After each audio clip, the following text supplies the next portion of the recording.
The movie begins with Grace Stewart waking up from a nightmare. It is 1945 in Jersey, and her husband was fighting in France, but he is yet to return home, even though the war has ended. She lives in a big, creepy house alone with her 2 kids, Anne and Nicholas. Recently, around a week or 2 ago, all the servants just upped and abandoned them, without a word or collecting their wages. 3 servants mute Lydia, Mr. Tuttle, and Mrs. Bertha Mills come to her door, to respond to an ad that Kidman had posted for new servants. They are all shown around the house by Grace, who explains the rules. One must never open a door without closing the previous one, and the drapes must always be shut because her children are photosensitive. They break out in rashes and sores if they are exposed to light stronger than candlelight.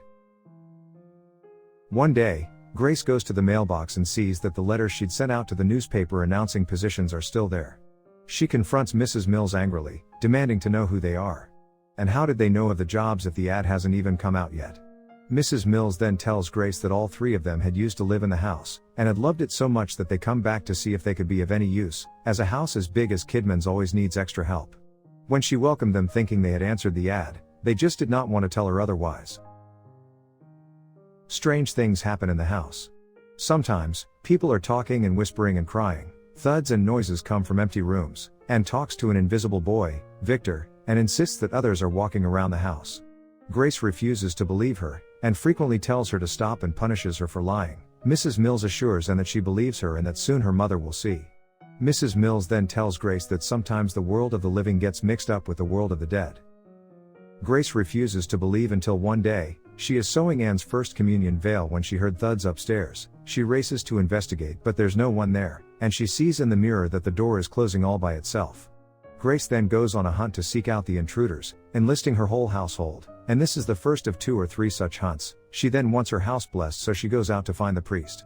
Now Grace, who'd previously started to believe in the intruders, revert back into stubbornness. Her daughter shows her the picture she'd drawn, of Victor and his parents, including a pianist father who played the piano invisibly one night, and of the old woman, with sightless eyes. In one of her hunts for the intruders, Kidman finds a book of photography, including this book in which there are people posed and sleeping, until Mrs. Mills tells them that those people are dead and that it's a book of the dead, which the superstitious believed would guard the souls of those dead.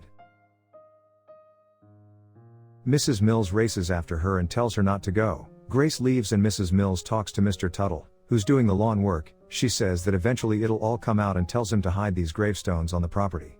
Grace gets lost in the mist and she finds her husband, who looks lost and very out of it, and brings him home. He won't speak or do anything except for staying in bed. Grace and her daughter are putting the finishing touches on her communion dress when Grace has to leave for a moment. She comes back and is horrified to see that not only is her daughter sitting on the floor in her spotless dress, but she's become this creepy old woman, so she grabs her daughter in a chokehold and starts to scream and hit her. The veil rips off to reveal that it is her daughter, crying. She then runs away. Grace is shaken as she thinks she's gone mad. Then going back to her husband's room, he tells her that Anne has told him of what had happened a week ago. Grace breaks down and cries and protests that it wasn't her fault, but then he tells her that he has to leave, and she knows that for all of her excuses, he needs something beyond her family and herself. Furthermore, her husband, who had come from within the fog dazzled and confused, finally goes away, saying that he must return to the war. Grace had told him that the war was over, to no avail. He leaves anyway. So he leaves, and the next morning the curtains are gone. The children are screaming and Grace Stewart is demanding from her 3 servants hysterically where they are. She even grabs a gun and threatens them and tells them to leave because they're not helping her and they must have stolen the curtains. The children go to bed, but they then climb out the window because they want to look for their father and they're kind of scared of their mother. Grace is ripping apart the house looking for curtains. She goes into the servants' rooms and finds an envelope on the bed, containing a photograph of Mr. Tuttle, Lydia, and Mrs. Mills, inscribed 1891, from the Book of the Dead. The mists are surrounding the island when Anne comes across the gravestones of the 3 servants, and then she sees them in the distance. They're approaching her and Nicholas, and they both run into the house with the servants following. Grace is there and she locks them out and tells her children to hide while she fends them off. Mrs. Mills then tells Grace from outside the doors that it's too late, now she has to go and find them herself.